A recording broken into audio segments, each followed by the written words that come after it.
Today we will discuss one static function, array.from. This function is useful to convert array-like collection, for example string, variable arguments, DOM not list, to a typical array. And also it can convert like iterable object, for example set, map to an array. So inside of array.from, here we can give the source object, whichever we discussed just now, or a typical array.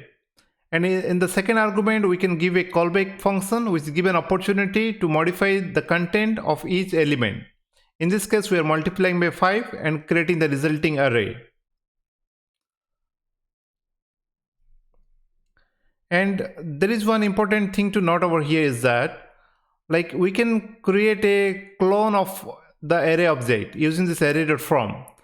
But it is a shallow copy. What does that mean? Because if there is a nested object like a contain 1, and if you try to manipulate in the array.1, then array.2 is also reflected here.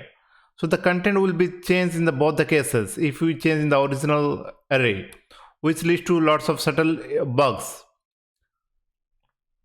So for example, after modification, array 1 will contain this a equal to 2. This modified content will be reflected in both the cases, but the primitive is not reflected in both the cases. Primitive only changes into the original array only. Let's see the example in action.